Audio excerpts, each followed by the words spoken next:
we're finally starting measuring! Yay! The catch is that some of the tools that we would be using today are at school. So I let Mom and Dad know that you were going to need your ruler. Hopefully they were able to find one for you at home or create one for you. Ideally, the kind of ruler you should have inches on one side, like mine does here, and centimeters on the other side. Unfortunately, my wooden ruler that I have here at home only has the inches on it. My ruler with my centimeters on it is at school.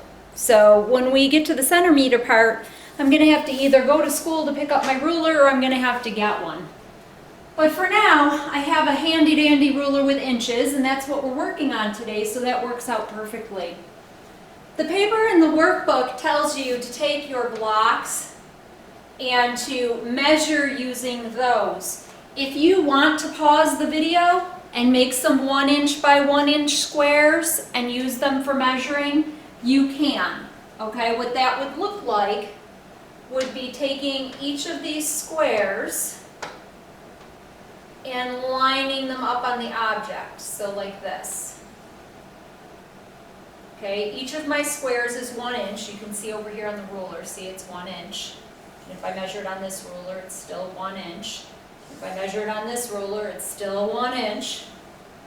Okay, but I can use that square to measure. I'm on 4 now, so this is 5, 6. So I'm going to say that that marker is about 6 inches. Oops.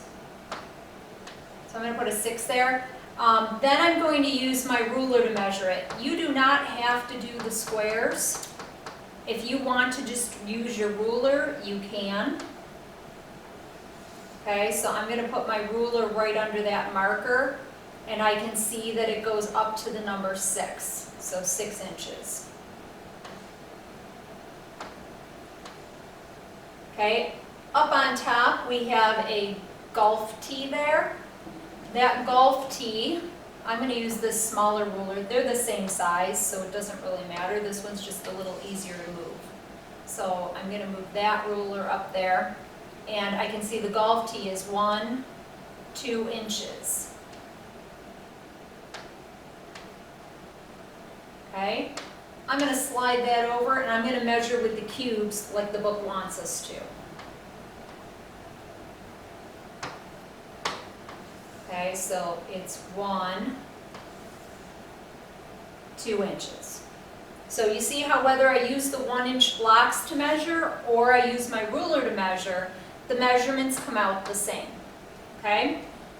The crayon down below is 1, 2, 3, I'm going to say 3 inches if I move these all over a little bit. It's 3 inches. And I'm going to use my ruler to measure it. And again, it measures the same. It goes from 0 to 3, so it is 3 inches. Now we're going to measure the hockey puck down on the bottom. That looks like it's almost the same size as the crayon, but let's check and see. Oh, let's see. Does it go up to 3 inches? It doesn't. It's not 3 inches. All right, so it is 1, 2.5 inches. It's almost 3 inches, but not quite. It's right between the 2 and the 3. I'm going to use my cubes to measure that and see if my answer comes out the same. That's 1, 2, and I can't quite fit a third there. See how it's not quite a third? So that hockey puck is actually 2.5 inches. Okay, if I was estimating, I could say it's about 3 inches because it is kind of closer to 3 than 2, but it actually measures 2.5 inches. Turn your page to page 646. It tells you to measure a box of chalk, but I don't have chalk here at home. I have colored pencils, so I'm going to use my ruler to measure the colored pencils. I'm going to look at the box first, and we're going to measure the bottom edge because that's where the arrows are telling us to measure. See them there at the bottom? So they want us to measure this bottom edge. They want us to estimate first. An estimate is just a good guess. Okay, so anytime we estimate, we're just guessing as close as we can to the number. So I'm going to look at this box and say, I think it's about 4 inches. Okay, then I'm going to take my ruler and I'm going to measure the bottom of the box. So when I measure the bottom of the box, it is actually 3.5 inches. So I said it was about 4, and it's actually about 3.5. Okay? The lunch box on the bottom, they want us to measure that bottom edge again. I don't have a lunch box, I carry a lunch bag.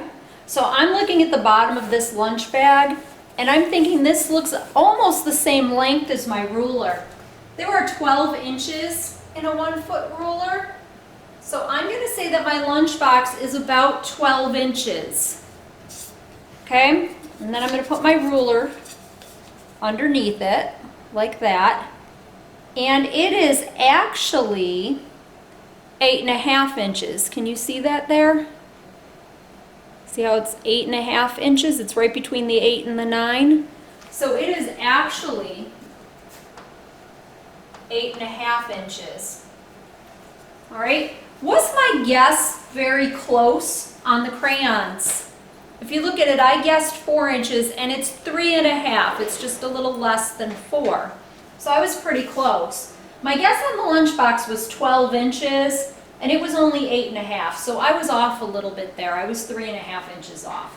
But it's okay because I was just estimating. So if your estimate is within 5, it should be pretty good. Okay? Sometimes when we estimate, we're not going to get the exact number. Estimating, again, is a good guess. So you're not going to get the exact number. If I guessed it was 60 inches, well, that would be crazy. Like, that wouldn't even be close to the right measurement. That would be about as tall as Mrs. Patrica. So I know my lunchbox is not that tall. So when you make your estimate, you have to make sure it's a good guess. Make sure it's as close as you can get without being exact, okay? You're going to be doing workbook page 647 and 648. Go ahead and give it a try. Let me know if you need any help. We'll check over those at morning meeting. Have a good day, guys.